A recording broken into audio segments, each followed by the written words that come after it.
I just want to take a moment. This is the manuscript on a book that I actually started writing in Israel 2 years ago and just completed it.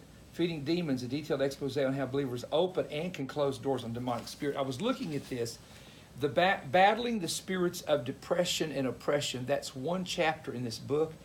And, the word oppressed in Greek means to exercise dominion against, or to press.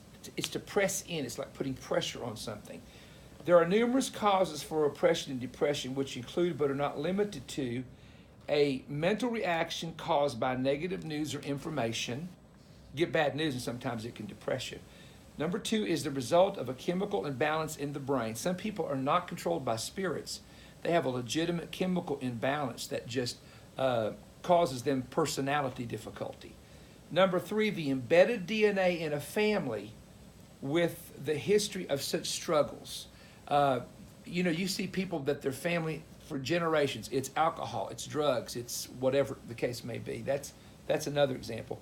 And 4th is an attack of a demonic spirit agitating the emotions. Let me just stop right there and just say, when I grew up in the Pentecostal church, we dealt a lot with the spirit and things of the spirit, spiritual things, but you almost never heard anybody talk about emotions.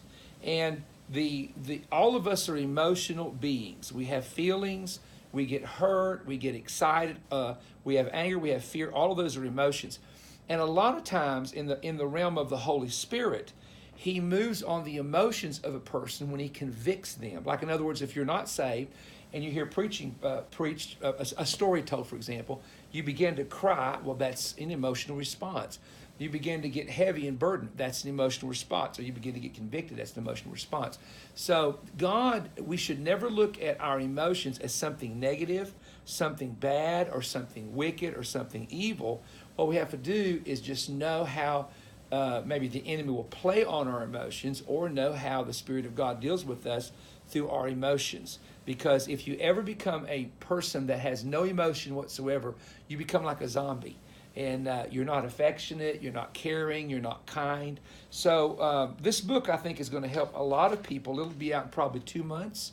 I'll let you know. The partners will be the first one to know. So I just wanted to share that with you, just a nugget, just sitting around here, and thought Tiffany had her phone out, and I said, let's just do a little mini sermon. That's a real mini sermon. That's the shortest sermon you'll probably ever get from me, because most of mine are an hour in length.